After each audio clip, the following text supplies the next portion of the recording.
Duas reviravoltas e notícia urgente. Através de liminar, Vasco ganha o direito na justiça de enfrentar o Flamengo em São Januário no clássico válido pela 5ª rodada do Campeonato Brasileiro. E julgamento de Lucas Paquetá é adiado para o meio do ano. Mengão acerta valores com reforço. Tudo isso e muito mais a partir de agora no seu canal Raflamelo. Cola esse dedo no like, ajude muito os nossos vídeos, ajudem muito o nosso canal. Não se esqueça de compartilhar os nossos conteúdos e se inscrever aqui embaixo. Botão inscreva-se. É muito importante a sua inscrição. Estamos com uma meta aí para bater até o meio do ano de 800 mil. Tá quase batendo, né? E o Mengão tá ajudando aí com as vitórias. Assista esse vídeo até o final, não pule, isso que é uma parte, porque ó, tem muita informação do rubro-negro mais querido do Brasil e do mundo. Na casa que a gente está aqui, no bairro Estela Maris, de frente para a praia do Flamengo, descansando, relaxando, recarregando as baterias para voltar para o Rio na madrugada de hoje para amanhã. A gente traz aqui algumas informações importantes. Aliás, tem informação urgente que saiu agora. A Justiça do Rio de Janeiro concedeu uma liminar permitindo que o clássico entre Vasco e Flamengo, no dia 19 de abril, seja realizado em São Januário.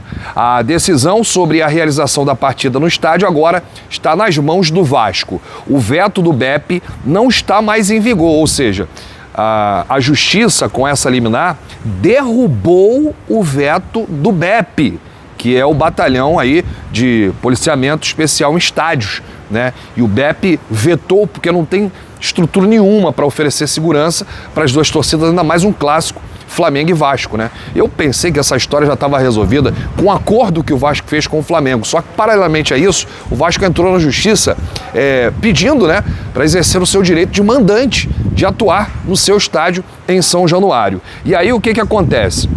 A decisão da juíza Regina Lúcia Schucker acata uma ação popular movida por Pedro de Menezes Reis e Marcos Vinícius Reis.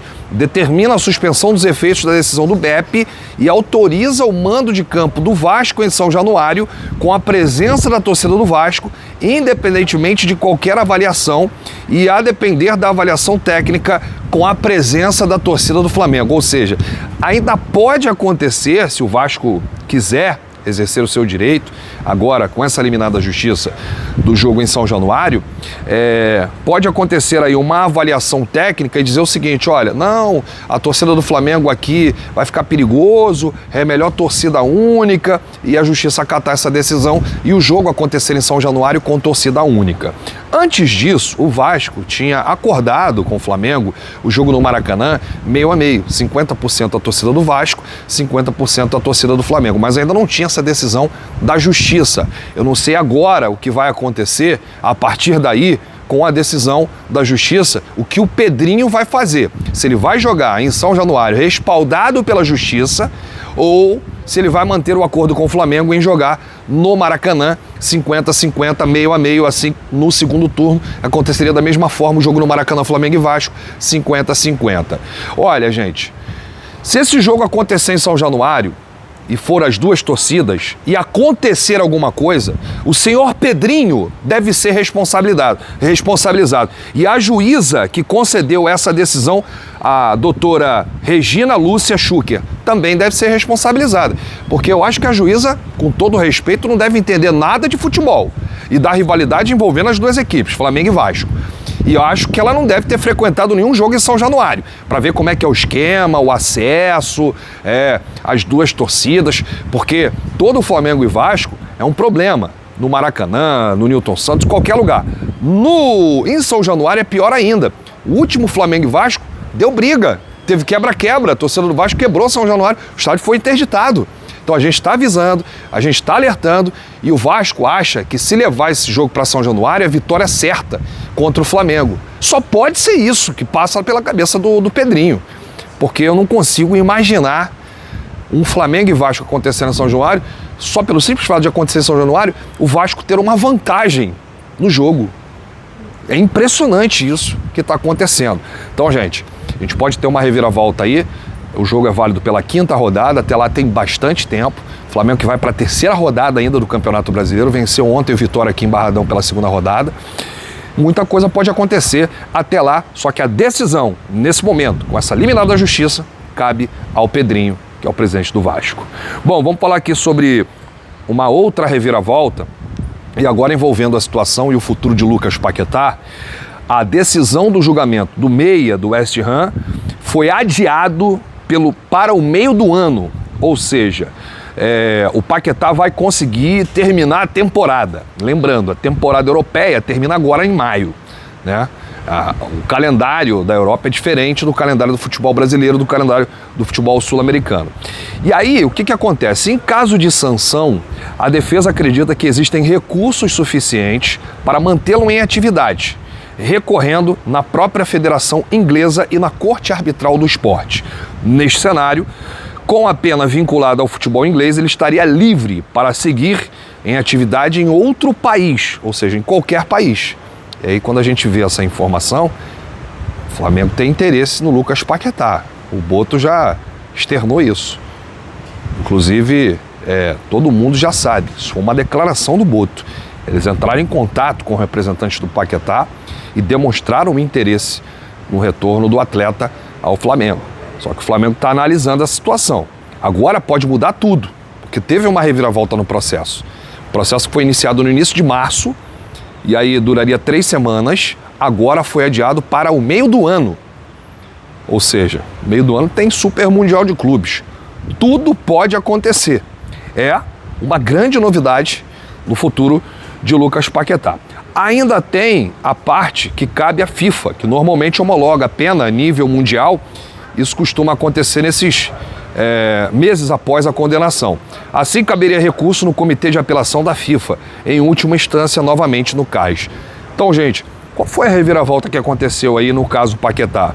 Ele estava sendo julgado, né, uma denúncia da Federação Inglesa de Futebol, e sairia agora a condenação, a pena, ou a absolvição do atleta, agora, no início de abril, porque iniciou em março, dura 3 semanas, só que alguma coisa aconteceu que eles adiaram esse julgamento para o meio do ano, ou seja, o Paquetá ele pode terminar a temporada pelo West Ham tranquilamente, e se ele quiser, ele pode se transferir para outro clube.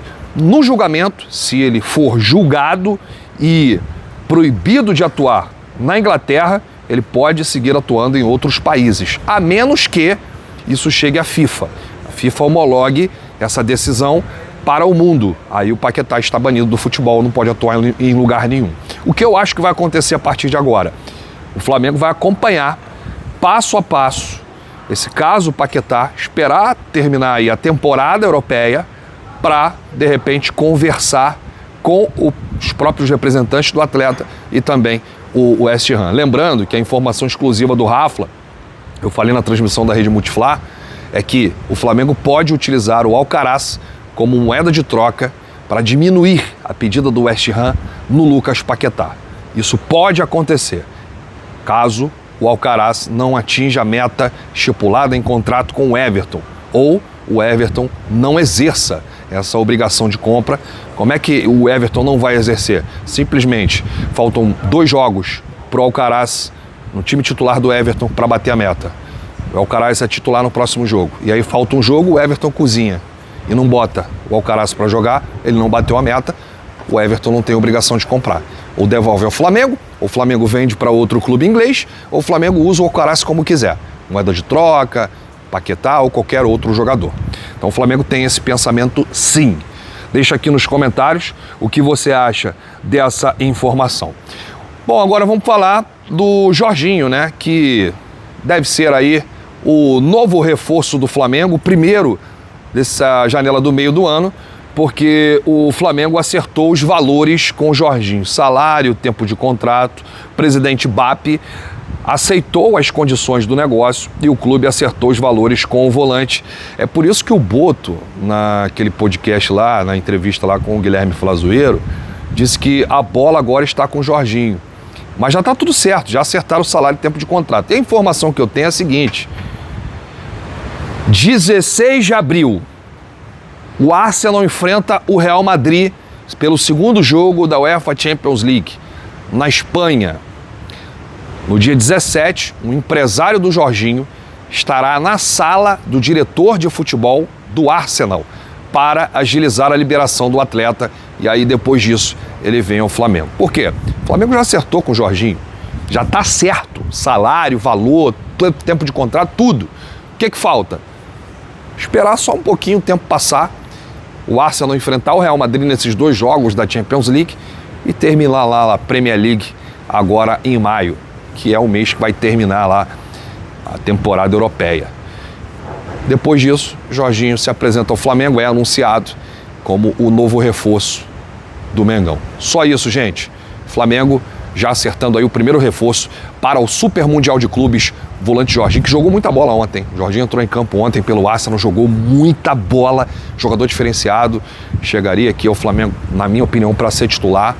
Aqui ele vai comer a bola, vai sobrar no futebol sul-americano o Jorginho, que é um jogador acima da média, eu não tenho a menor dúvida. Bom, se você chegou até aqui, é muito importante o seu like, o seu joinha, a sua inscrição aqui embaixo, ajuda demais os nossos vídeos, ajuda demais o nosso canal. Vou descansar mais um pouquinho, tomar um Danone com meu parceiro Gustavo Henrique dando choque e depois pegar a estrada. Que estrada, rapaz! Amanhã pegar o avião pro Rio, vou estalar o dedo, eu já tô no Rio. Pô, pelo amor de Deus, 24 horas dentro do carro. Foi boa a resenha, a vinda aqui, a ida é sempre bastante animada, a volta é mais cansativa, mas já valeu. A próxima viagem agora sim, 24 horas dentro de um carro, só na outra vida, porque essa não dá não, guerreiro. Essa foi complicada. Se você chegou até aqui, dá aí aquele like, dá aquela moral, ajude muito os nossos vídeos, ajude muito o nosso canal. Deixa eu mostrar um pouquinho aqui a piscina, olha aí, a piscina, olha como é que tá essa alma, ó. Alegria, Gerard! Sabe, bonde do Mengo chegou a animar a festa. Olha o detalhe da sunguinha, que loucura. Aí aqui, ó, a piscina aqui e a praia ali, ó. Olha aí, que beleza. Que maravilha, gente. Vamos com tudo. Saudações rubro-negras, Praia do Flamengo. Valeu!